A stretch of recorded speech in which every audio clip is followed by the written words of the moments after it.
자, 이번에는 수나라와 당나라에 대해서 알아보겠습니다. 남북조 시대 선비족이 세운 북주의 외척이었던 양견은 권력을 장악한 후 북주의 마지막 황제 정제로부터 황제 자리를 넘겨받아 581년 수나라를 건국합니다. 양견은 남쪽으로 진격하여 589년 남조의 진나라를 멸망시키고 5호 16국 시대와 남북조 시대를 끝내고 중국을 통일합니다. 수나라를 세운 문제는 삼성육부를 설치하여 국정의 효율을 꾀했고 일종의 과거제도인 공거를 실시하여 귀족 세습이 아닌 실력에 의해 인재를 등용하는 장치를 마련하여 국정의 안정을 도모했습니다. 또한 세금을 적게 거뒀고 백성에게 균등하게 토지를 나누어 주어 백성의 생활이 안정되었는데 문제가 통치하던 안정된 시대를 문제의 연후를 따서 개왕의 치라고 합니다. 정치를 잘했던 문제에게도 실책이 있었는데 고구려 원정에 실패하여 원정에 참여했던 30만 대군이 몰살당했던 일이지요.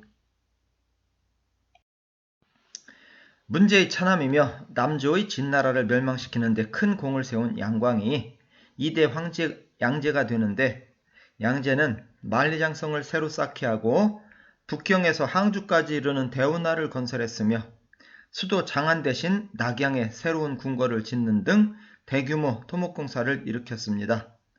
양제는 북쪽의 돌궐과 토혼욕을 정벌한 후 고구려에 조공을 요구했으나 고구려가 거절하자 고구려를 3차례나 정벌하여 3차례 모두 실패합니다. 이러한 토목공사와 전쟁은 백성들에게 큰 고통을 안겨주어 전국적으로 반란이 일어나게 됩니다. 이 반란군 가운데 양광의 이종 사촌형인 태원유수 이연도 있었는데 이연은 장안으로 들어가서 양광을 태상왕으로 만들고 황태손, 양유를 3대 황제로 세워 이연은 실질적인 황실의 지배자가 됩니다. 이러한 상황에도 양제는 사치스러운 생활을 계속하다가 618년 근위장 우문화급에 의해 살해됩니다. 3대 황제 양유는 이연에게 처형당하여 수나라는 3대 38년 만에 멸망하고 맙니다. 문제가 건국한 수나라는 38년 만에 멸망했지만 문제가 실시했던 개혁의 틀은 당나라로 전해져 당나라가 번영하는 발판을 제공합니다. 자, 당나라의 건국입니다. 수나라 양제 때 혼란한 틈을 타서 선비족 출신 이연은 돌궐이 군사와 함께 수나라의 수도인 장안을 함락한 후 양제를 폐위시키고 양제의 손자인 양유를 꼭두각시 황제로 만듭니다. 618년 양제가 부하에게 살해되자 이연은 양유에게 황제 자리를 물려받아 당나라의 건국을 선포합니다. 당나라의 건국 과정에서 많은 공을 세웠던 이연의 둘째 아들 이세민은 현무문의 난을 일으켜 형과 동생을 살해하고 황태자가 되었는데 아버지인 이연도 반강제로 이세민에게 황제 자리를 물려주어야 했습니다. 이 이세민이 그 유명한 당태종입니다. 조선 태종 이방원이 일으켰던 왕자의 난은 이세민의 현무문의 난을 모방했다는 말이 있지요. 태종 이세민은 신하들의 목소리에 귀를 기울였고 백성들을 잘 보살폈습니다. 대외관계에서는 수나라 때부터 조공을 바쳐야 했던 돌궐을 정복하였고 조세제도와 토지제도와 군사제도도 정비하여 국가 발전의 기틀을 잡아 안정된 국정 운영이 이루어졌는데 태종이 국정을 잘 운영했던 시기를 정관의 치라고 부릅니다. 태종과 신하와의 대화를 기록한 책이 정관정유인데 고려와 조선의 과거 시험에 응시하는 학자들의 필독서였고 김영삼 대통령의 애독서라고 해서 한때 베스트셀러에 오른 적도 있었습니다. 태종을 성군으로 만든 사람 중에 위진과 장손황후가 있었습니다. 위징은 태종이 잘못했다 싶으면 끝까지 간언했는데 신하들이 말을 잘 듣던 태종도 위징의 간언에 화를 못 참고 칼자루를 쥐었던 것이 300번을 넘었다고 합니다. 이런 태종을 잘 포필한 또 한 사람으로 장손황후가 있었습니다. 하루는 태종이 조의를 하다 말고 내전으로 들어와 분을 참지 못하고 씩씩거렸습니다. 장손황후가 폐하 무슨 일이 있으십니까? 그 위징이라는 놈 말이오. 내가 하려는 일마다 사사건건 반대를 하니 언젠가는 반드시 처리해버릴 거요. 그 말을 들은 장손황후는 조용히 안으로 들어가 황후의 조복으로 갈아입고 와서 태종에게 큰 절을 올리며 말했습니다. 폐하, 성군이 드신 걸 감축드리옵니다. 아니, 당신 왜 이러시오? 폐하, 저는 지금 폐하의 아내가 아닌 폐하의 신하로서 감축드리는 것입니다. 아니, 무슨 말이오? 예로부터 군주가 어질고 현명해야 그 신하들이 충성스럽다고 했습니다. 위징이 거리낌 없이 직언한 것은 폐하가 어질고 현명하다는 증거가 아니고 무엇이겠습니까? 이 말을 들은 태종은 분을 사귀고 밝은 얼굴로 다시 조의에 참석했다고 합니다. 위징이 직언을 많이 하다 보니 태종은 위징을 피해 다녔는데 신하 중에 어찌 황제께서 신하를 두려워하십니까? 위징을 죽여버리면 되지 않습니까? 하고 하자 태종은 나 혼자 위징을 피해 다녀서 나라가 평안해진다면 나는 아무렇지도 않소 하고 말했다고 합니다. 당태종은 북쪽의 돌궐과 서쪽의 고창국 등을 정벌하여 발해도부와 안서도부를 설치한 후 644년 11월 고구려 정벌에 나섭니다. 수나라의 세 차례에 걸친 침략으로 고구려는 지친 상태였고 수나라가 대규모의 원정군을 보냈다 보급에 실패한 사실을 알고 있었던 당태종은 육군 6만, 수군 4만의 정예부대를 보내 속전속결로 고구려 정벌을 마무리하려 했습니다. 당군은 계모성, 비사성, 요동성, 백암성을 차례로 함락시키는데 안시성이라는 조그만 성에 발목이 잡혀 645년 6월부터 9월까지 대치하다 군량의 부족과 추위 때문에 후퇴합니다. 이때 안시성 성주가 쏜 화살이 당태종의 눈을 맞췄다는 이야기도 전합니다. 당태종의 후궁이었던 무미랑은 태종이 죽은 후 정치적 야망을 품고 태종의 아들인 고종의 후궁으로 들어갑니다. 무미랑은 교묘한 방법으로 고종의 황후와 후궁들을 제거한 후 자신이 고종의 황후가 됩니다. 자신에게 쏟아지는 비난이 거셀 때 신라의 김춘추가 찾아와 나당연합군을 결성하여 백제와 고구려를 칠 것을 제안합니다. 자신에게 쏟아지는 비난을 외부로 돌릴 필요가 간절했던 무황후에게는 아주 좋은 소식이었지요. 김춘추는 백제와 고구려를 정벌한 후 백제는 신라가 차지하고 고구려는 당나라가 차지하는 조건을 제시하지만 무황후는 고구려는 당나라가 당연히 차지하고 백제의 백강 즉 금강유역도 당나라가 차지하겠다는 조건을 제시합니다. 백제도 당나라가 차지하겠다는 얘기였지요. 당시 고구려와 백제의 압박에 시달리던 신라가 불리한 조건을 승낙하여 나당연합군은 660년 백제를 멸망시키고 667년 고구려를 멸망시킵니다.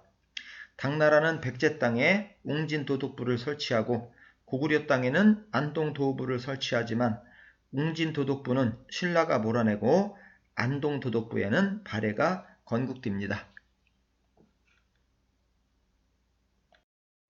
3대 황제 고종이 죽은 후 무황후는 고종과 자신 사이에서 태어난 아들들을 황제로 세웠다가 아들들을 폐위시키고 690년 주나라를 건국합니다. 또한 자신의 아들인 예종에게 황제 자리를 물려받아 자신이 스스로 황제가 되는데 중국 역사상 유일한 여자 황제인 칙천무후입니다. 칙천무후의 재위기에는 칙천무후의 친척들인 무씨들이 득세하였는데 705년에 칙천무후가 병석에 눕자 칙천무후의 아들인 중종이 다시 재위에 올랐으며 당나라로 복귀됩니다. 직천무의 뒤를 이은 중종과 예종 때에도 혼란이 계속되었는데 예종으로부터 황제 자리를 물려받은 현종 이윤기 때에 와서야 국정의 안정을 되찾습니다. 현종은 44년간 통치하는데 현종 통치 전반기에 신하들의 의견을 경청하여 현명한 정치를 펼쳤고 동돌궐, 토번, 거란 등의 이민족의 침공을 막으며 당나라 최고의 전성기를 이루는데 이때를 당시의 연호를 따서 개원의 치라고 부릅니다. 왕이나 황제는 임기가 없습니다. 너무 오랫동안 권력을 누리다 보면 처음 개혁정치를 펼쳤던 지도자가 시간이 지남에 따라 나태해져 개혁의 대상으로 전락하는 경우가 많지요. 현종은 44년간 황제 자리에 있었는데 처음에는 개혁정치를 펼쳐 개원의 치라는 당나라 최고의 전성기를 이룹니다. 그러나 시간이 지남에 따라 나태해지는데 자신을 사랑했던 무해비가 사망한 뒤로는 매사에 의욕이 없어집니다. 그러다 한 여인에 빠지게 되는데 그게 하필이면 자신의 13번째 아들인 수왕의 부인인 양옥환, 즉 며느리였습니다. 결국 쉬운 7살인 현종은 22살의 며느리 양옥환을 황후로 받아들여 귀비라는 칭호를 부여하게 됩니다. 현종이 양귀비를 만난 후에 현종은 양귀비에 빠지고 정치는 고력사와 일인보라는 간신과 양귀비 사촌 오빠인 양국충에게 넘어가 사회는 서서히 혼란해지기 시작합니다. 그런데 양귀비의 미모에 빠진 남자가 또 있었습니다. 당시 가장 강력한 군대를 소유했던 어양절도사인 알룩산이었습니다. 양귀비도 60이 다 된 현종보다는 젊은 알룩산에게 마음이 더 끌렸습니다. 양귀비는 알룩산에게 당신이 군대를 끌고 장안으로 오면 내가 궁에서 내응하겠소 라고 말하여 알룩산은 대규모의 군대를 끌고 장안으로 쳐들어옵니다. 이후로 현종과 알룩산 사이에는 9년간의 피비린내 나는 혈전이 펼쳐집니다. 알룩산은 수도 장안을 점령한 후 연나라를 세워 황제가 되는데 알룩산은 아들 안경서에게 죽음을 당하고 안경서는 부장 사사명에게 죽음을 당하고 사사명은 아들 사조이에게 죽음을 당해 내전은 끝나지요.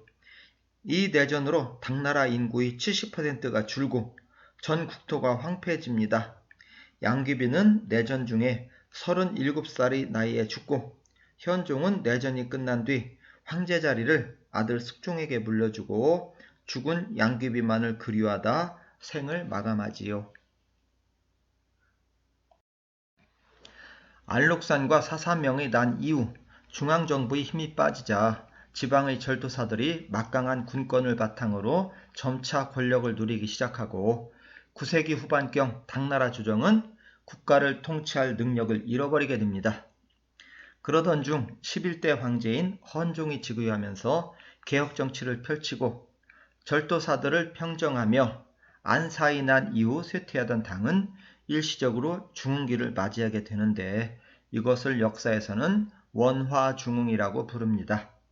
그러나 태자가 19세로 요절하자 헌종은 비통에 빠진 나머지 불교와 도교에 빠져 국정을 소홀히 했고 제위 15년 만에 환관에게 시해되고 맙니다.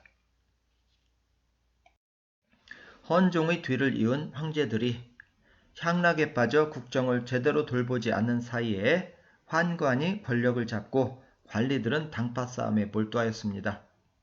그러던 중 소금 밀매로 부를 축적하였던 황소가 조정의 세금 독촉에 반기를 들고 농민들과 함께 난을 일으켜 수도 장안까지 점령합니다. 이 황소의 난은 10년 만에 진압되었지만 당나라의 경제 기반은 완전히 무너지고 맙니다. 이런 상황에서 황소의 부장이었던 주전충이 당에 투항하여 절도사가 된 후 막강한 권력을 휘두르게 되는데 주전충은 소종을 살해한 뒤 애제를 세우고 다시 애제로부터 황제 자리를 빼앗아 후량을 건국함으로써 당은 20대 290년 만에 멸망하고 맙니다. 당나라는 당시 세계 최대의 제국을 건설했는데 세계 각국의 문물을 받아들여 찬란한 문화를 꽃피웠습니다. 종교 면에서도 유교, 불교, 도교 외에도 이슬람교, 조로아스터교, 마니교와 같은 다양한 외래 종교도 허용되었습니다. 이 시기는 특히 불교에 대한 깊은 연구가 이루어졌는데 서역에서 많은 승려들이 들어오고 당나라의 많은 승려들이 인도에 유학한 후 돌아와 인도와는 다른 중국식 불교를 발전시켰습니다. 당나라의 가장 대표적인 문학 부문은 시인데 절구, 율시, 배율이라는 시 형식이 완성되었고 많은 창작이 이루어졌습니다. 2300여 명의 작가들이 쓴 5만 여수의 작품이 현재까지 전해지고 있습니다. 가장 대표적인 시인은 자연시를 즐겨 쓴 왕유와 시선 200과 시성 2부를 둘 수 있을 것입니다. 이상으로 수나라와 당나라의 역사에 대해 간략하게 알아보았습니다.